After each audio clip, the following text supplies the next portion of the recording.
Welcome to the Inside Out podcast. I'm your host, Jojo, and this is where we will navigate the mess together. That is mental, emotional, and spiritual. Let's get into it.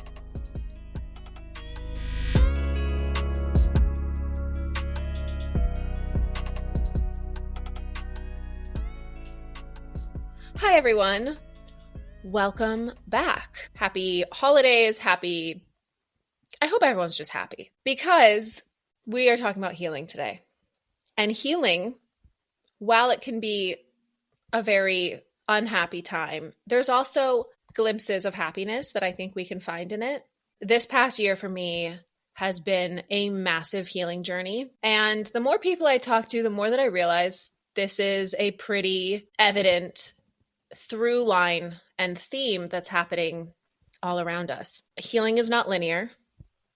We already know this. When we heal, it can feel like we're just stuck in the mud all the time, or that nothing's progressing and that you're just feeling every ounce of everything. It's like the days are the slowest. Every situation just seems more drawn out because of the pain points that we're addressing and being challenged by. And I noticed that for me, at the beginning of this year, I went through a breakup. The first month was like every single day lasted a year. And it was just that grueling process of trying to understand and recoup and unpack that relationship and everything that had happened. And for me specifically, healing can just feel like it takes eons. The more people I talk to about this specific topic, the more that I realize how rushed or unaddressed healing really is. And it's been coming up a lot in many different conversations that I've been having with people in my life. And I've gained a lot of perspective with talking to friends and family about this specific aspect of life. It is just one of the most complex situations and pain points that I think we as human beings go through. Now, when this relationship of mine ended and everything just felt like it was dragging on, I mean, honestly, this entire year has just been one super, super long, drawn out year for me. And while it's gone by so fast, it feels like the breakup happened like 3 years ago, just because of how much I've uncovered and really dealt with it. I mean, not even just in that breakup, just healing different aspects of my life, different limiting beliefs, thought processes, patterns. I mean, everything that I've addressed in previous episodes. And if you haven't heard those episodes, feel free to go back and listen to them because there's some key points that I've talked about there that I don't want to reiterate for those who've already listened to all the episodes. But there is a purpose in the fact that this is such a drawn out process, that healing does take a long time. And I really, truly don't believe that I've ever given myself the space and the grace to heal.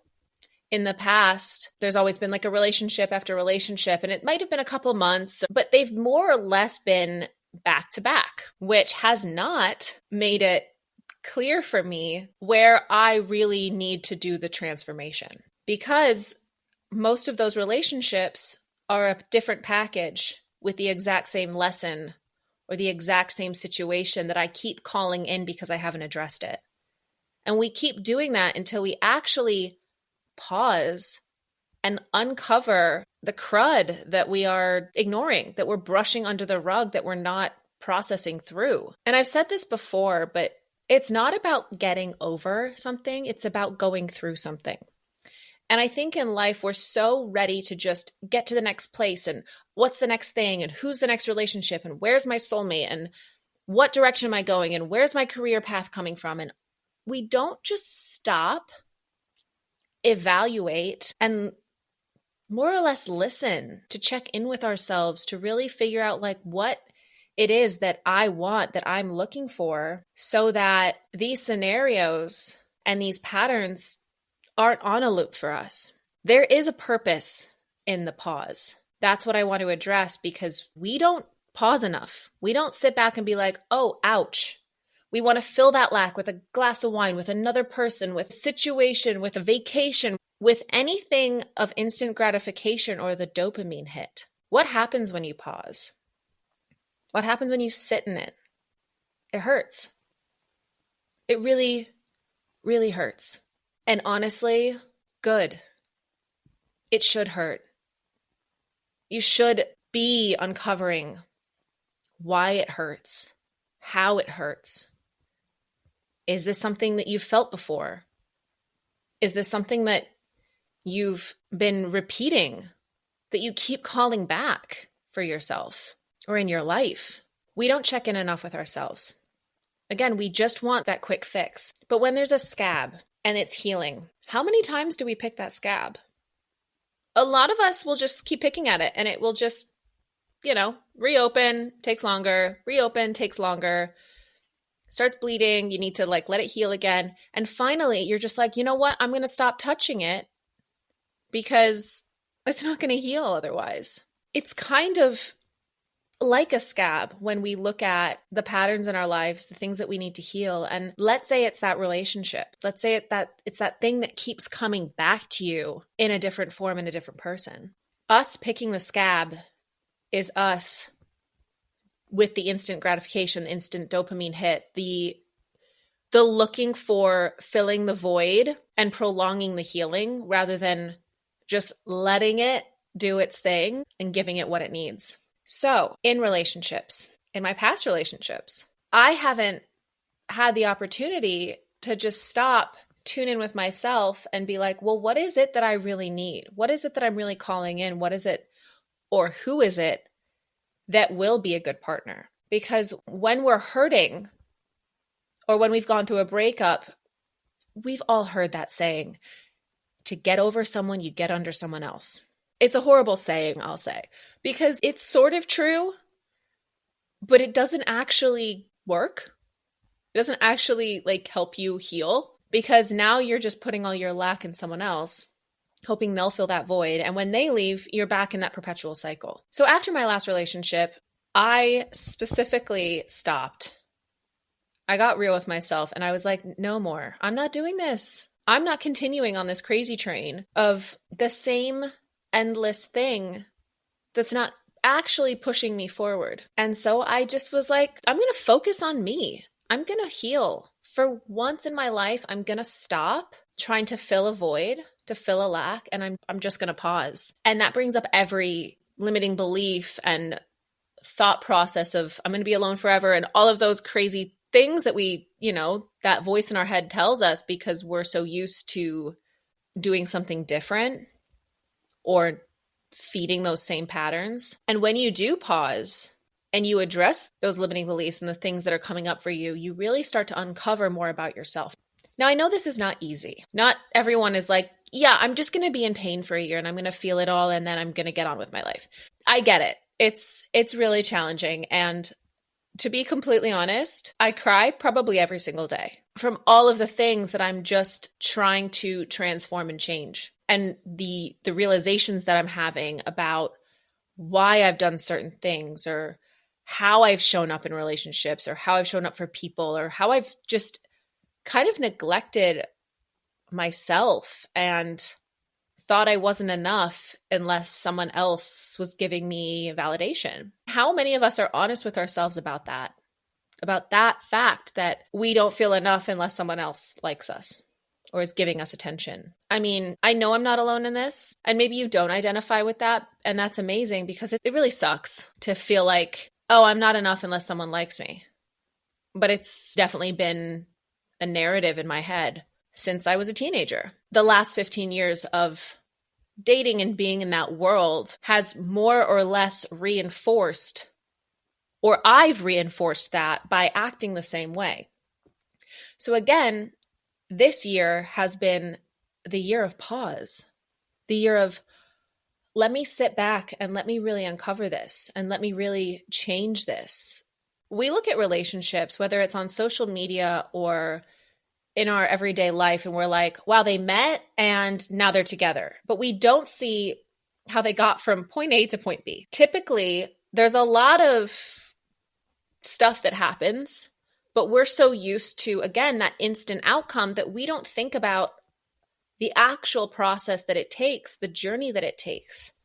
And healing's very similar. But if we don't take that time and we don't pull our energy in and we don't address it, we're going to be doing the same exact things that we've always done. If you have a thought process, like mine, for instance, of if I'm not getting attention from someone, then I'm not enough. In order to heal that, you actually have to run away from it. Let's make it very simple.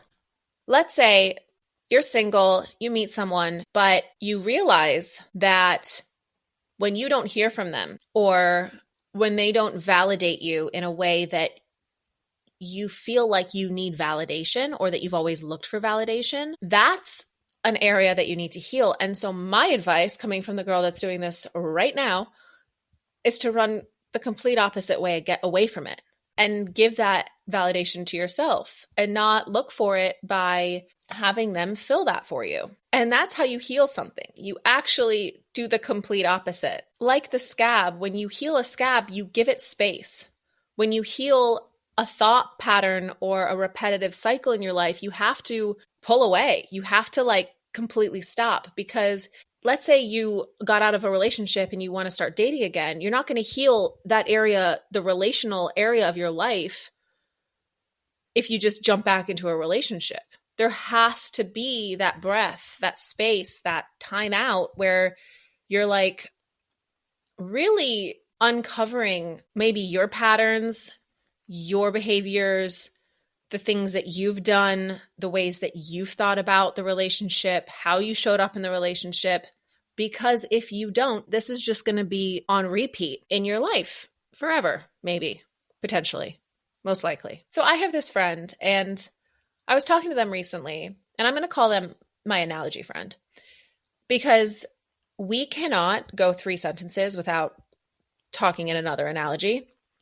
And when we get on the phone or whatever it is, it's just these hour-long conversations of situations and life stuff that we're processing and going through. And it's really beautiful because they brought something to my attention recently about healing and kind of that purpose and pause. But they were talking about how once you get out of a relationship and you really do just stop and really do figure out what your internal world is, you start to figure out what it is that you want, who you are, what you bring to the table, what your life looks like, and you build out those aspects of your life, whether that's your career, your social circle, your hobbies, but you really build it out, and then you start to hear your own voice and your own needs.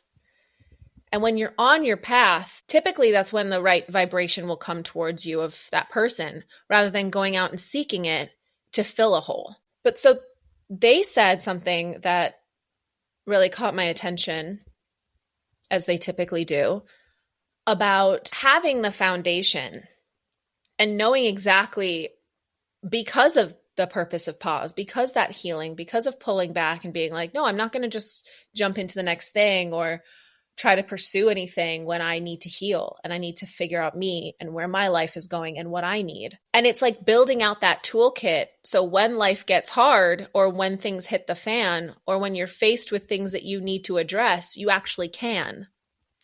And they said, I'm in a place in my life right now where I'm building out that toolkit, but it's like my hands are broken. So I can't use the tools. When we do take inventory of our lives and we stop and we pause and we see what we can bring to the table, rather than just jumping to the next thing, we have more ability to actually manifest or bring about what we want in our lives. When you pause, when you heal, and you address what's in your toolkit, the things that you want in your life, where you want to be, your career, all the things that are important to you, then once you're healed, and your hands aren't broken anymore, you can actually build out the life that you want, rather than jumping ship and just going on another journey only to, be thrown overboard to start all over again. And for me personally, that's very much been my reality in the last 6 years, let's say, where I think I'm going down one stream and then next thing you know, I'm tossed overboard and it's like I'm swimming to the next raft over instead of swimming to shore, pulling my boat in, fixing my boat, rowing along by myself for a while, figuring out where I want to go, how I want my life to look. And then meeting someone who is parallel on my stream, going in the same direction that I'm going in, rather than trying to jump ship and just be in their little paddle boat. Because the minute you get tossed out of your boat and you just swim to someone else's, you're pulled completely off your path. And we've all done it. And that's okay. But it's establishing why we do it and also realizing that we do it. I think it's so hard just to honestly feel and be okay with the emotions that come up. We always want to numb it. And there's a time and a place for that. If that's what you want to do, of course. But if you really want to make changes, it's mentally pausing. Really just being like, okay, I'm done. Stop. Emotionally going through the feelings and unpacking them and feeling all of them, which again, like I said, I cry every day. And that's painful.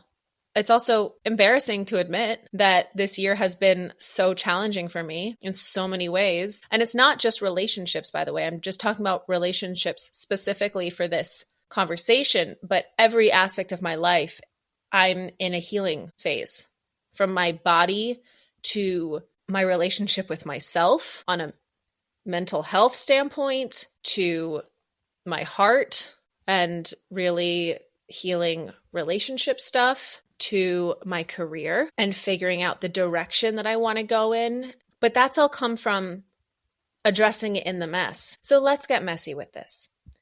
Mentally, it's really just stopping. It's pausing. It's figuring out where those thought patterns are, what you think, how you deal, what you run towards, what you run away from.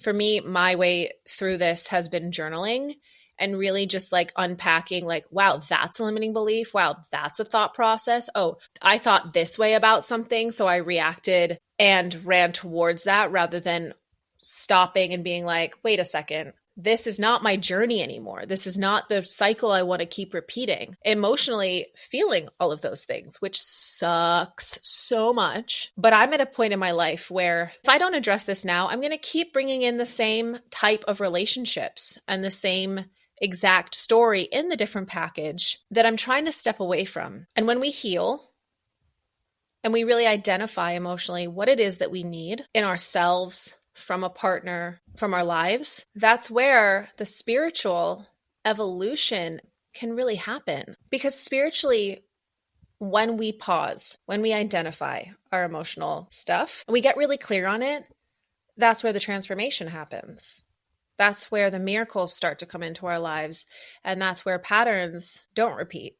That's where cycles end. That's where we actually start to evolve and transform and build out the life that we were always meant to have, the purpose that we were always supposed to be on. And when you're on your purpose and you're living for you and not living to fill a lack or to fill your time or to get that dopamine, and you're on your course, you're on your stream, in your little boat, going your way, the people that are meant for you are automatically already going to be on your stream because they're heading in the same direction. And you're not going to veer off or get catapulted out of your boat anymore because you start to actually find people who are aligned with you. So there's so much that goes into healing and so many concepts that I just brought up. While healing can be so difficult, it really is necessary for the trajectory that we are on in our lives to really align ourselves on the path that we're meant to be on. So give yourself that year. And that sounds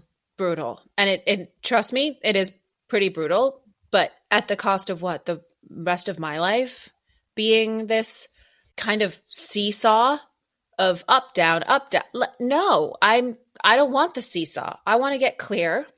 I want to understand and I want to move through and I want to make sure that I'm doing things that are good for me long-term rather than the short-term. Stepping away from the instant gratification, not jumping ship and getting into another relationship until I've really understood and decluttered what it is that I need. Then one day I can find someone where we can both start in the same place, climb that mountain together, have the resources, the energy, and the ability to do that without one of us plateauing and running off and jumping off again. And then the other one's just kind of like, okay, well, bye. But really building that love and growing that love together from a place of healing rather than a place of lack.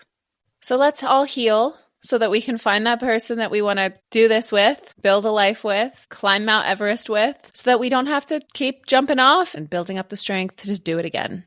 And with that, I hope you guys have a great holiday season. Merry Christmas, Happy Hanukkah, happy whatever you celebrate. Happy New Year. Make sure to do some reflecting on your healing journey, what you want to manifest for 2025. Write out those resolutions. And as always, please rate, review, subscribe wherever you listen to your podcasts, share it with a friend, check out the show notes, check out the website, make sure you're staying up to date, and I will see you all next year. Bye.